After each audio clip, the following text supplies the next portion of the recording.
আকাশের মুখ ভার, টিপ টিপ বৃষ্টিতে ভিজছে শহর। অন্ধকার গলির স্যাঁতস্যাঁতে বাতাসে তখন গা ছমছমে ভাব।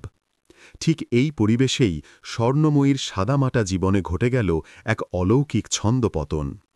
অশীতিপর এই বৃদ্ধার জীবন মানেই এক অন্তহীন সংগ্রাম, যেখানে আবর্জনাই অন্ন আর রাস্তাই আশ্রয়। অভ্যাসবশত বর্জ্যের স্তূপে প্লাস্টিক খুঁজতে গিয়েই তার হাতে ঠেকল অস্বাভাবিক ভারী কিছু। বস্তা সরাতেই স্বর্ণময়ীর চোখ ধাঁধিয়ে গেল। আবর্জনার পচা গলি আর নোংরা জলের মাঝখানে যেন পদ্মফুল হয়ে ফুটে আছে ১.৫ ফুট উচ্চতার এক দেবী মূর্তি, অন্নপূর্ণা।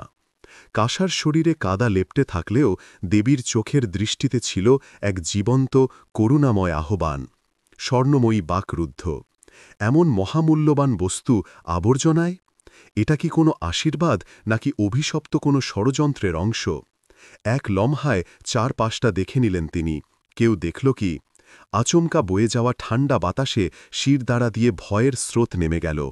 কিন্তু লোভ নয়, এক অদ্ভুত টানে তিনি মূর্তিটিকে জরাজীর্ণ কাপড়ের আড়ালে লুকিয়ে বুকে চেপে ধরলেন। দ্রুত পায়ে তিনি মিলিয়ে গেলেন ভাঙা পুলের নিচের অন্ধকারের দিকে। তিনি তখনও জানেন না আজ রাতে তার ওই ছোট্ট ঝুপড়িতে তিনি আসলে কি ডেকে এনেছেন, মুক্তি নাকি ভয়ঙ্কর কোনো নিয়তি। সেই রাতে বৃষ্টি আরও তীব্র হয়ে উঠল। তার অস্থায়ী আশ্রয়ের টিনের চালে জলের ফোঁটার আওয়াজ প্রচণ্ডভাবে আসছিল। তার ছোট আশ্রয়টি কঠিনভাবে ৪ বর্গমিটারের ছিল, যার ভেতরে ছিল একটি ছেঁড়া কম্বল, কিছু পিচকে যাওয়া থালাবাসন এবং পুরনো কাপড়ের একটি থলে। দেবী অন্নপূর্ণার মূর্তিটিকে তিনি সবচেয়ে ভেতরে একটি রঙিন কাঠের সিন্দুকের ওপর সাবধানে রাখলেন। স্বর্ণময়ী একটি কাপড় দিয়ে মূর্তিটির গায়ে লাগা মাটি আর কাদা ধীরে ধীরে পরিষ্কার করতে লাগলেন। আশ্চর্যের বিষয় ছিল এই যে কনকনে ঠান্ডার মধ্যেও যখনই তিনি মূর্তিটি স্পর্শ করতেন, তখনই তিনি তার পুরো শরীরে একটি হালকা গরম স্রোত অনুভব করতেন। যখন তিনি দেবী অন্নপূর্ণার মুখ পরিষ্কার করছিলেন, তখন তিনি হঠাৎ থেমে গেলেন। তেলের প্রদীপের টিমটিম আলোয় তার চোখ আরও বেশি উজ্জ্বল হয়ে উঠছিল, এত জীবন্ত যে তিনি এক মুহূর্তের জন্য কেঁপে উঠলেন। তিনি হাসলেন এবং পরিষ্কার করতে করতে বিড়বিড় করলেন, কেউ ফেলে দিয়েছে তো দিয়েছে, কিন্তু আমি তো আপনাকে আমার ঠাকুর ঘরে রাখব। আমার সঙ্গেই থেকো, আমারও মন ভালো লাগবে। প্রায় মাঝরাতে যখন স্বর্ণময়ী গভীর ঘুমে আচ্ছন্ন, তখন তিনি একটি অত্যন্ত ধীর ফিসফিসানি শুনতে পেলেন, যেন আশ্রয়ের কোণ থেকে আসছে। শব্দটি পুরুষের ছিল নাকি নারীর তা স্পষ্ট ছিল না, কিন্তু কণ্ঠস্বরটি ছিল গভীর ও শান্ত। প্রতিটি শব্দ ছিল আলাদা আলাদা। চিন্তা করো না, তোমার সব দুঃখের অবসান হবে। তিনি ধরম্মর করে উঠে বসলেন। তার বুক জোরে ধরফর করছিল, তার চোখ পুরো আশ্রয়ে ঘুরতে লাগল। বাইরে বৃষ্টি তখনও হচ্ছিল এবং কোনো মানুষ দেখা যাচ্ছিল না। তার দৃষ্টি গেল মূর্তির দিকে। ঠিক সেই মুহূর্তে তেলের প্রদীপটি টিম টিম করে নিভে গেল এবং ঘন অন্ধকার ছেয়ে গেল। সেই অন্ধকারে স্বর্ণময়ী অনুভব করলেন যেন কেউ তার ঠিক পাশেই দাঁড়িয়ে আছে এবং একটি হালকা হাত তার কাঁধে রয়েছে। তিনি কেঁপে উঠলেন, কিন্তু আশ্চর্যের বিষয় হল যে তার ভয় লাগার পরিবর্তে এমন অনুভব হল যেন তার পুরো শরীরে উষ্ণ জলের একটি ধারা বয়ে যাচ্ছে। যখন প্রদীপটি আবার জ্বলল, তখন মূর্তিটি তার জায়গায় ছিল, কিন্তু মূর্তির চরণতলে তিনি একটি উজ্জ্বল রূপার মুদ্রা দেখতে পেলেন, যা তিনি আগে কখনো দেখেননি। পরের দিন সকালে বৃষ্টি থেমে গিয়েছিল। আকাশ ছিল ধূসর, কিন্তু হাওয়ায় ঠান্ডা কম ছিল। স্বর্ণময়ী ভাঙা পুলের ধারে বসেছিলেন। তার হাতে রাতে পাওয়া রূপার মুদ্রাটি শক্ত করে ধরা ছিল। এটি এমন কোনো মুদ্রা ছিল না যা তিনি আগে দেখেছিলেন। এর এক পাশে দেবী অন্নপূর্ণার সুন্দর খোদাই করা ছিল এবং অন্য পাশে ছিল কিছু অদ্ভুত প্রতীক যা তিনি পড়তে পারছিলেন না। তিনি এটিকে পুরনো জিনিস কেনাবেচার দোকানে বিক্রি করার কথা ভাবলেন, কিন্তু তারপর রাতের কণ্ঠস্বর মনে করে তিনি ইতস্তত করলেন। এর পরিবর্তে তিনি মুদ্রাটি একটি কাপড়ের থলিতে রাখলেন এবং কিছু সাধারণ খাবার কেনার জন্য বাইরে গেলেন। তিনি যখন খিচুড়ি কেনার জন্য অপেক্ষা করছিলেন, তখন একজন ভালো পোশাক পরা, গোল চশমা পরা মধ্যবয়সী মানুষ হঠাৎ থেমে গেল এবং তার হাতের দিকে এক দৃষ্টিতে তাকাল। দিদিমা, এই মুদ্রা আপনি কোথায় পেলেন? সে কিছুটা কাঁপানো কণ্ঠে জিজ্ঞাসা করল। স্বর্ণময়ী সতর্ক হয়ে গেলেন। আরে, আমি কুড়িয়ে পেয়েছি, কেন, কি হয়েছে? লোকটি চারদিকে তাকিয়ে তার কণ্ঠস্বর নিচু করল। আপনি কি জানেন যে এটি কল্যাণধন মুদ্রা, যা ১৫০ বছরেরও বেশি সময় ধরে হারিয়ে গেছে? এটি এই এলাকার সবচেয়ে ধনী বণিকের সংগ্রহের অংশ ছিল, এবং এর মূল্য টাকায় মাপা যায় না। স্বর্ণময়ী স্তব্ধ হয়ে গেলেন। সে কিছু বলার আগেই লোকটি তার মানিব্যাগ বের করল এবং তার সামনে নোটের একটি ভারী বান্ডিল রাখল। যদি আপনি এটিকে এখনই বিক্রি করতে প্রস্তুত থাকেন, তবে আমি আপনাকে ৭০ লাখ টাকা নগদ দেব। এই অঙ্ক তার কানে বিদ্যুতের মতো বাজল। তিনি তার পুরো জীবনে এত টাকা কখনো দেখেননি। কিন্তু যেই তিনি মুখ খোলার চেষ্টা করলেন, ভিড়ের মধ্যে থেকে একটি পরিচিত কণ্ঠস্বর এল, দিও না। তিনি পেছনে ফিরলেন। সেখানে কেউ ছিল না, কিন্তু তিনি জানতেন যে এটি সেই একই ফিসফিসানি যা তিনি রাতে শুনেছিলেন। স্বর্ণময়ী বাজারের মাঝখানে মূর্তির মতো দাঁড়িয়ে রইলেন। তার চোখ ছিল ক্রেতার হাতে নোটের ভারী বান্ডিলে, আর কানে বাজছিল সেই একই কণ্ঠস্বর, দিও না। তার বুক জোরে ধরফর করতে লাগল। একদিকে এত টাকা যা তার জীবন বদলে দিতে পারত, আর অন্যদিকে সেই রহস্যময় কণ্ঠস্বরের একটি অস্পষ্ট কিন্তু শক্তিশালী উপলব্ধি। কি হলো দিদিমা? লোকটি ভ্রু কুঁচকে জিজ্ঞাসা করল। এটাই সবচেয়ে বেশি দাম যা আমি দিতে পারি। যদি আপনি ইতস্তত করেন, তবে আমি অন্য কাউকে খুঁজব। স্বর্ণময় মুদ্রাটি তার মুঠোর মধ্যে শক্ত করে ধরলেন, এবং হঠাৎ তার হাতের তালু আগুনের মতো জ্বলে উঠল। এই অনুভূতি এত তীব্র হয়ে গেল যে তিনি নোটের বান্ডিলটি ছেড়ে দিলেন এবং এক ধাপ পেছনে সরে গেলেন। মাফ করবেন, আমি বিক্রি করব না। লোকটি চোখ বড় করে দেখল এবং তারপর ফ্যাকাশে হাসি হাসল। আপনি অনুতপ্ত হবেন। এই বলে সে চলে গেল, কিন্তু যেতে যেতে সে একটি রহস্যময় দৃষ্টিতে তাকে দেখতে ভুলল না। স্বর্ণময়ী তার অস্থায়ী আশ্রয়ে ফিরে এলেন। পুরো রাস্তা তার মনে হচ্ছিল যে কেউ চুপিসারে তার পিছু নিচ্ছে। সেই রাতে তিনি আবার মুদ্রাটি দেবী অন্নপূর্ণার মূর্তির চরণতলে রাখলেন। যখন তার চোখে ঘুম জড়িয়ে এল, সেই রহস্যময় কণ্ঠস্বরটি আবার প্রতিধ্বনিত হল, এবার আরও স্পষ্ট, এটি শুধু সম্পদ নয়, এটি তোমার ভাগ্যপথ খোলার চাবি। কিন্তু যদি তুমি এটি অন্য কাউকে দিয়ে দাও, তবে সমস্ত আশীর্বাদ উধাও হয়ে যাবে। তিনি কাঁপছিলেন। কিন্তু আমি খুব গরিব, আমার একটি দিন কষ্টে কাটে।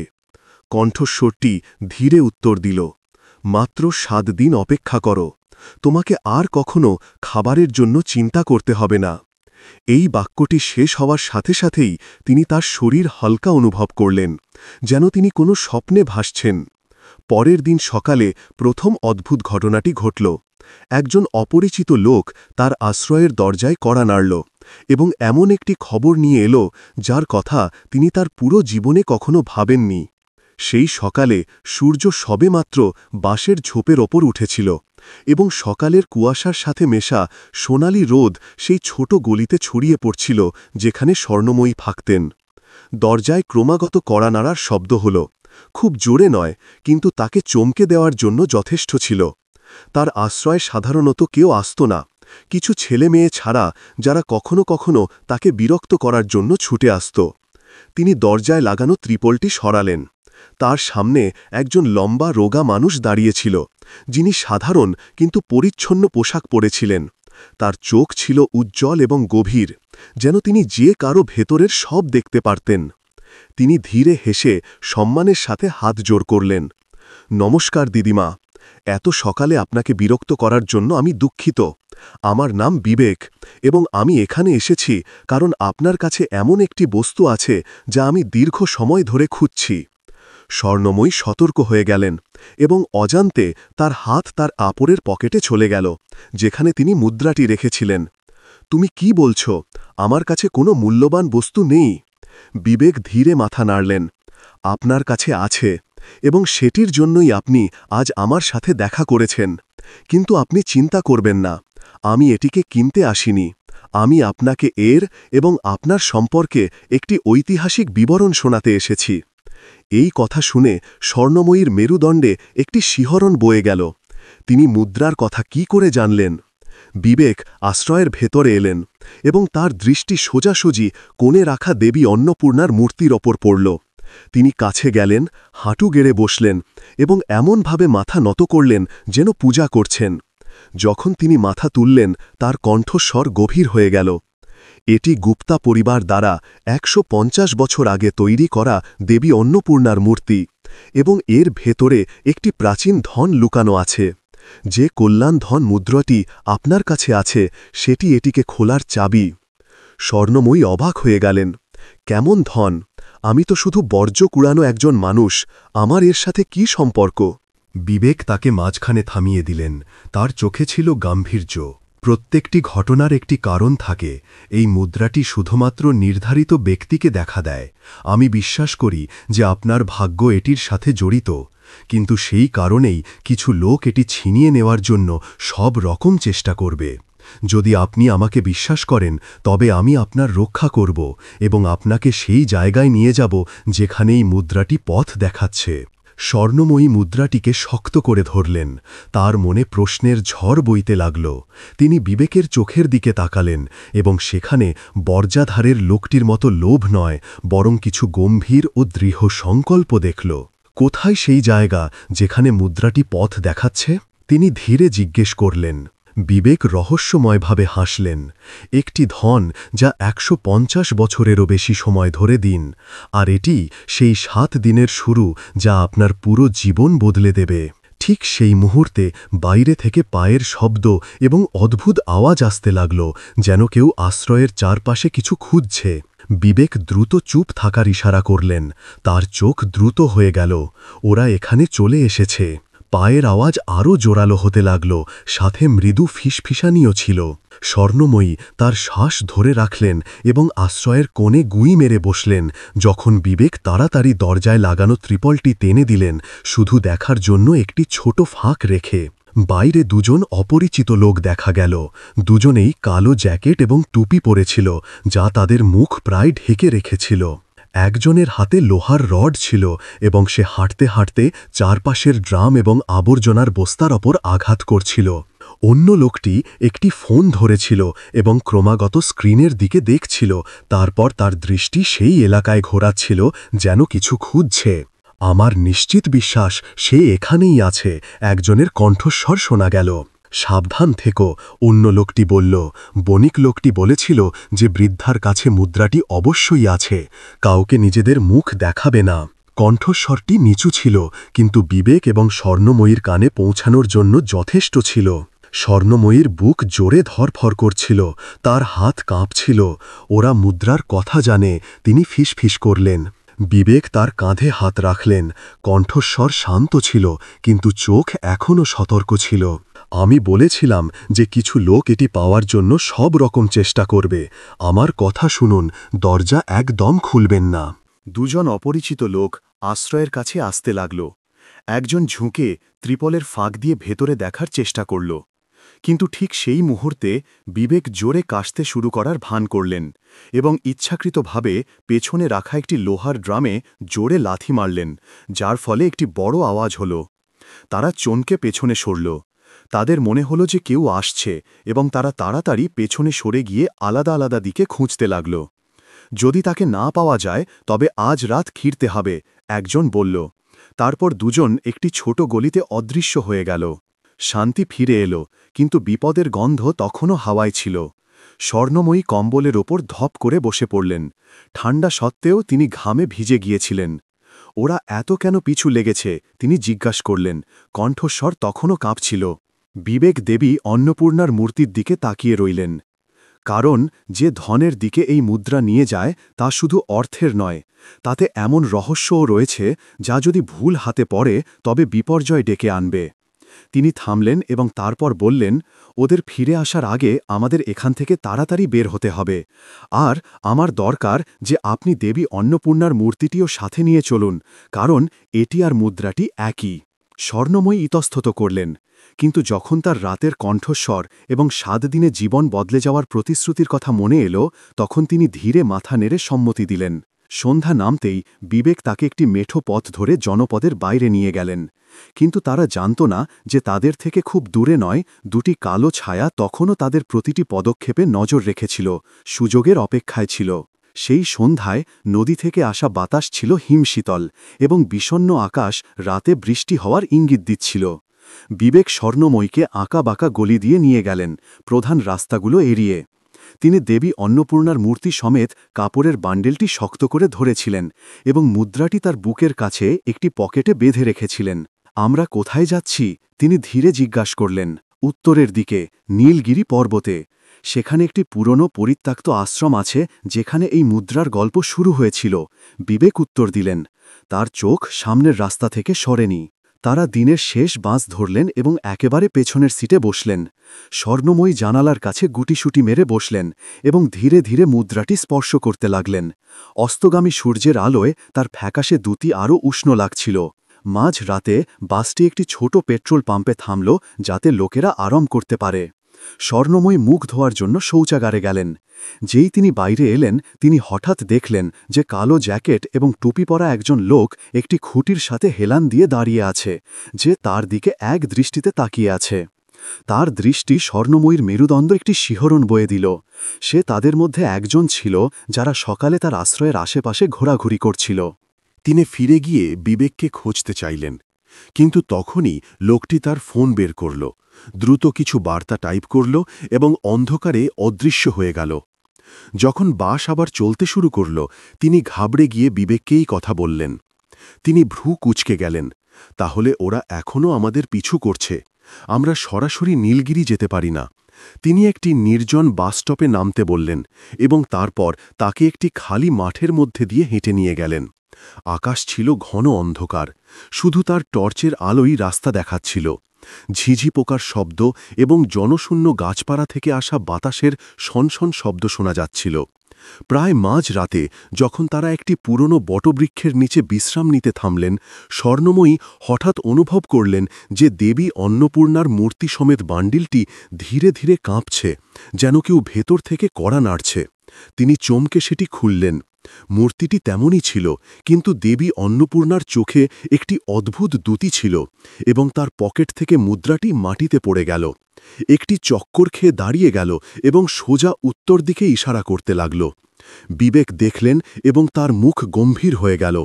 এটি রাস্তা দেখাচ্ছে, আমাদের এখনই চলতে হবে এবং একদম পেছনে ফিরে দেখা চলবে না।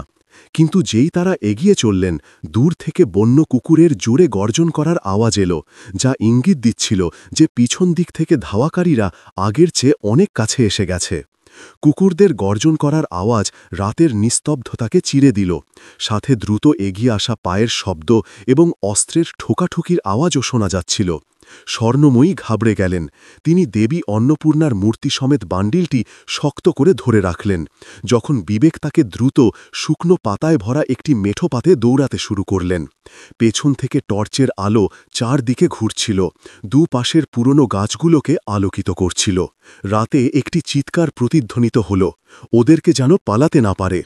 স্বর্ণময়ীর শ্বাস দ্রুত হয়ে গিয়েছিল, প্রতিটি দম ভারী লাগছিল।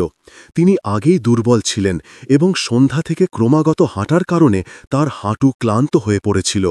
তাকে থামতে দেখে বিবেক একটি শব্দও বললেন না। তিনি নিচে ঝুঁকে তাকে তার কোলে তুলে নিলেন এবং সামনের দিকে দৌড়ালেন।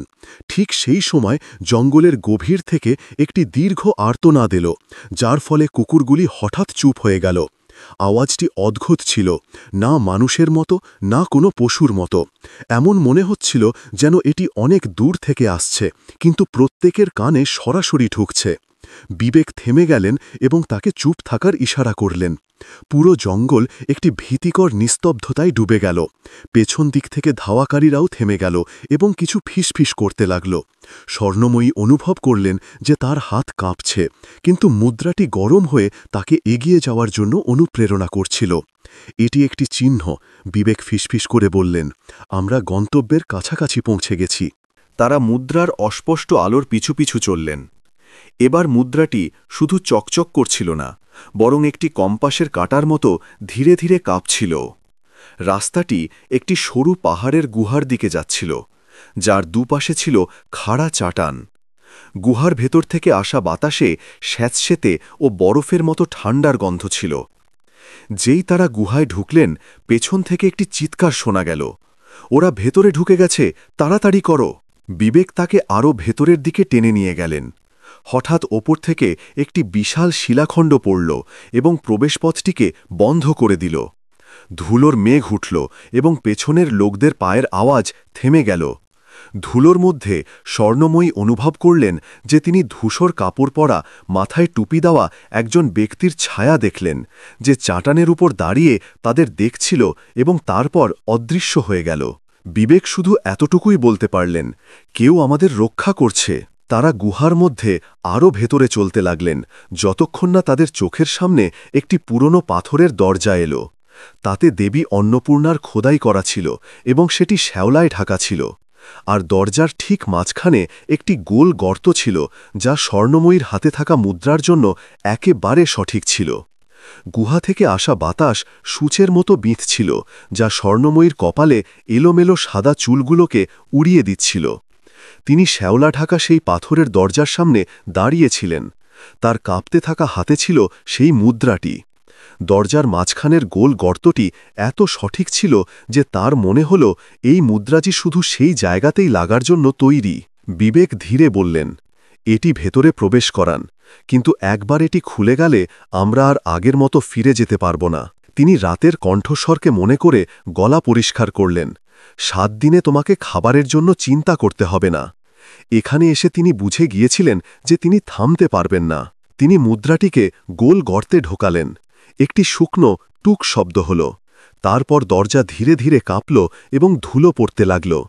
ধীরে ধীরে দরজা খুলল এবং হঠাৎ একটি গরম বাতাসের ঝাপটা বাইরে এলো, যা গুহার ঠান্ডাকে দূর করে দিল। ভেতরে একটি সরু পথ ছিল, যার দুপাশের পাথরের দেওয়ালে লাগানো তেলের প্রদীপ থেকে হলুদ আলো আসছিল। আশ্চর্যের বিষয় ছিল এই যে প্রদীপগুলি এখনও জ্বলছিল, যদিও মনে হচ্ছিল এই জায়গাটি বহু দশক ধরে পরিত্যক্ত। স্বর্ণময়ী এবং বিবেক ভেতরে চলে গেলেন। তাদের পেছনে দরজা বন্ধ হওয়ার একটি ভারী আওয়াজ হল, যেমন বাইরে বের হওয়ার সমস্ত পথ বন্ধ হয়ে গেল। তারা কয়েক মিটার আরও ভেতরে গেলেন, তখন পথটি একটি বিশাল হল ঘরে গিয়ে শেষ হল। উঁচু ছাদ, পাথরের দেওয়ালে দেবী অন্নপূর্ণা এবং অন্যান্য দেবদেবীর দৃশ্য এত সূক্ষ্মভাবে খোদাই করা হয়েছিল যে প্রতিটি রেখা স্পষ্ট দেখা যাচ্ছিল।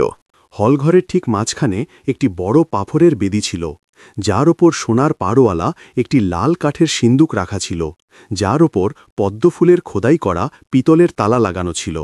যখন স্বর্ণময়ী কাছে এলেন, সিন্দুকটি ধীরে ধীরে কাঁপল এবং ভেতর থেকে বাতাসের সনসন শব্দ এলো। কিন্তু যখন তিনি তাতে হাত রাখলেন, তখন সেটি তার কাছে একটি জীবিত বস্তুর মতো উষ্ণ মনে হল। বিবেক ঝুঁকে তালাটি পরীক্ষা করলেন এবং ধীরে শ্বাস ফেললেন। এটি খোলার জন্য আরও একটি চাবির প্রয়োজন হবে এবং আমার অনুমান সেটি এই হলঘরেই কোথাও আছে। তারা খুঁজতে শুরু করলেন। স্বর্ণময়ী অজান্তে দেওয়ালের একটি দেবী অন্নপূর্ণার মূর্তিকে স্পর্শ করলেন এবং সঙ্গে সঙ্গে একটি ক্লিক শব্দ হল। বেদির পেছনের দেওয়ালের একটি অংশ আলাদা হয়ে গেল, যার ফলে একটি ছোট গুপ্ত কুঠুরি সামনে এলো। সেই গুপ্ত কুঠুরিতে একটি কালো কাপড়ের থলি ছিল, যা ধুলোয় ঢাকা ছিল। তিনি থলিটি খুললেন। ভেতরে ছিল পদ্মফুলের খোদাই করা একটি রূপার চাবি, যা সিন্দুকের তালার সাথে পুরোপুরি মিলে যাচ্ছিল। কিন্তু যেই তিনি সেটিকে বিবেককে দিতে যাচ্ছিলেন, দরজার দিক থেকে একটি জোর ধড়াস শব্দ এলো। কেউ দরজা ভাঙার চেষ্টা করছিল। বিবেক দ্রুত তার দিকে তাকালেন। তার চোখে ছিল ঘাবড়ানোর ভাব। ওরা এখানে পৌঁছে গেছে, আপনাকে সিন্দুকটি এখনই খুলতে হবে। বাইরে দরজায় ক্রমাগত আঘাতের শব্দে পুরো প্রাচীন হলঘরটি প্রতিধ্বনিত হচ্ছিল। স্বর্ণময়ী এবং বিবেক একে অপরের দিকে তাকালেন। তাদের বুক আগের চেয়েও বেশি জোরে ধরফর করছিল। তিনি কাঁপতে কাঁপতে রূপার চাবিটি কাঠের সিন্দুকের তালার মধ্যে ঢোকালেন এবং ধীরে ধীরে ঘোরালেন। তালা থেকে খট শব্দ এলো এবং সিন্দুকটি ধীরে ধীরে খুলে গেল। সিন্দুকের ভেতরে ছিল গভীর লাল মখমলের আস্তর, যার ওপর বাদামি চামড়ার বাধাই করা একটি মোটা পাণ্ডুলিপি এবং জটিল খোদাই করা একটি ছোট পিতলের আধার রাখা ছিল। বিবেক সাবধানে পাণ্ডুলিপিটি তুলে নিলেন। প্রথম পাতায় প্রাচীন দেবনাগরী হরফ লেখা ছিল, গুপ্তা পরিবারের রহস্য, দেবী অন্নপূর্ণার বর। স্বর্ণময়ী স্পষ্টভাবে অনুভব করলেন যে এটি শুধু একটি ভৌত ধন নয়, বরং একটি অমূল্য আধ্যাত্মিক সম্পদও। পিতলের আধারের ভেতরে ছিল একটি লাল রঙের স্ফটিক, যা থেকে একটি কোমল আলো বের হচ্ছিল, যেন তাতে প্রাণ আছে। এটাই ঐশ্বরিক রত্ন, বিবেক ধীরে বললেন।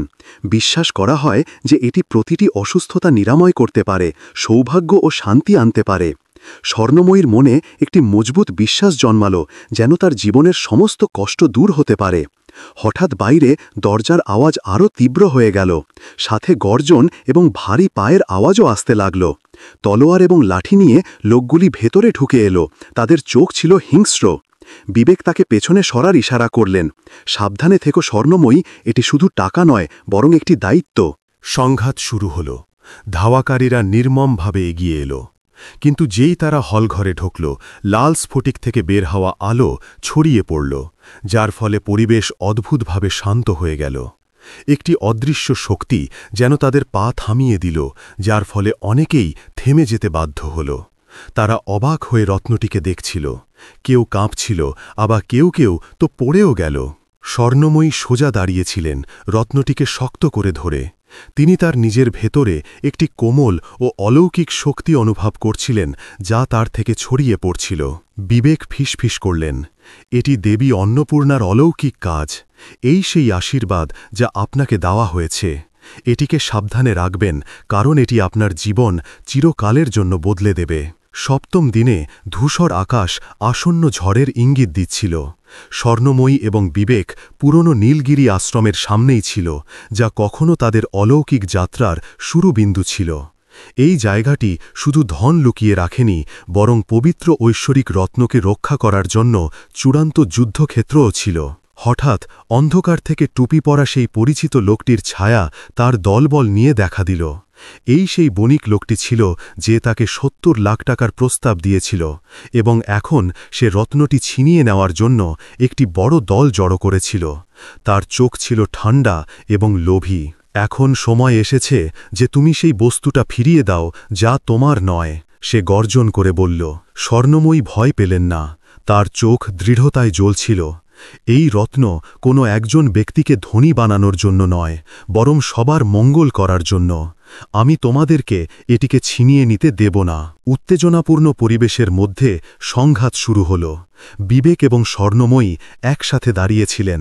রত্ন থেকে একটি কোমল কিন্তু শক্তিশালী লাল আলো বের হচ্ছিল, যেন উভয়কে নৃশংস আক্রমণ থেকে রক্ষা করার জন্য একটি অভ্যন্তরীণ ঢাল। এর মধ্যে ধাওয়াকারীরা ক্রমাগত আক্রমণ করছিল, কিন্তু এক এক করে তারা রত্নের আলোয় চোখ ধাঁধিয়ে গেল এবং দিশেহারা হয়ে পড়ল। অনেকে পিছু হটতে বাধ্য হল, আবার অনেকে সেই আধ্যাত্মিক শক্তি সহ্য করতে না পেরে পড়ে গেল। ঠিক সেই সময় স্বর্ণময়ী রহস্যময় কণ্ঠস্বরের সেই শব্দগুলি মনে পড়ল। ৭ দিনে তোমার জীবন বদলে যাবে। তিনি ধীরে ধীরে মণিটি ওপরে তুললেন এবং মনেই মন দেবী অন্নপূর্ণার জপ করলেন। একটি শক্তিশালী ঐশ্বরিক শক্তি নির্গত হল, যা পুরো আশ্রম অঞ্চলটিকে ঢেকে দিল, যার ফলে গাছপালা নড়তে লাগল এবং বাতাস আগের চেয়েও বেশি জোরে চলতে শুরু করল। শত্রুদের দল ঘাবড়ে গেল এবং তারা শান্তি ছেড়ে নীলগিরি পর্বত থেকে পালিয়ে গেল। বিবেক হাসলেন, আপনি শুধু শক্তি দিয়ে নয়, বরং আপনার মহৎ হৃদয় এবং অটল বিশ্বাস দিয়ে বিজয় অর্জন করেছেন। স্বর্ণময় আকাশের দিকে তাকালেন, তার হৃদয় কৃতজ্ঞতায় ভরে গেল। মুনি এবং দেবী অন্নপূর্ণার মূর্তি এখন শুধু ধন ছিল না, বরং জীবন, বিশ্বাস এবং আশার প্রতীক হয়ে উঠেছিল। নীলগিরির পুরনো আশ্রমে সেই উত্তেজনাপূর্ণ সংঘাতের পর স্বর্ণময়ী একটি সম্পূর্ণ নতুন উদ্দেশ্য নিয়ে তার গ্রামে ফিরলেন। একজন দরিদ্র ভিখারিণী থেকে তিনি এখন মানুষের হৃদয়ে আশা এবং সহানুভূতির প্রতীক হয়ে উঠেছিলেন। যেই তিনি ফিরে এলেন, গ্রামবাসীরা সম্মান এবং প্রশংসার সাথে তার চারপাশে জড়ো হল। তিনি ঐশ্বরিক রত্নের শক্তি ব্যবহার করা শুরু করলেন। প্রয়োজনীয়দের সাহায্য করা, শিশুদের সুস্থ করা, জরাজীর্ণ ঘরগুলো মেরামত করতে সাহায্য করা এবং সেই সাথে মানুষকে পরিবেশ রক্ষা করতে ও ঐতিহ্যবাহী সংস্কৃতি বজায় রাখতে অনুপ্রাণিত করা। স্বর্ণময়ী শিশুদের করুণা, প্রকৃতির সাথে সদ্ভাব বজায় রেখে বাঁচতে শেখানোর জন্য সভা আয়োজন করলেন এবং দেবী অন্নপূর্ণার অল্প শোনালেন, যিনি তার সবচেয়ে কঠিন দিনগুলিতে তাকে রক্ষা করেছিলেন।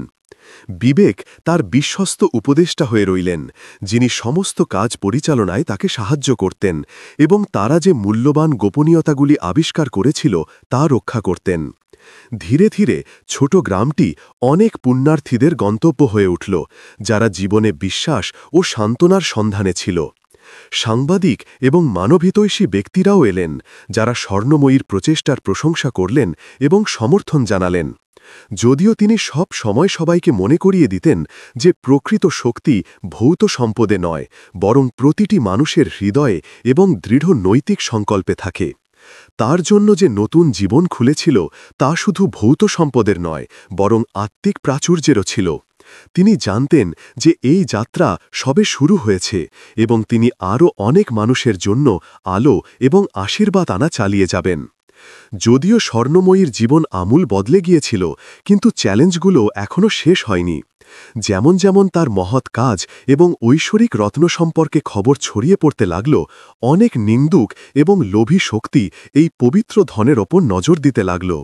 শহর থেকে কিছু অপরিচিত লোক এলো, যারা চাতুরি ভরা কথাবার্তা নিয়ে এলো এবং তাকে রত্নের মূল্যের বাণিজ্যিক ব্যবহার করার জন্য সহযোগিতা করার প্রস্তাব দিল।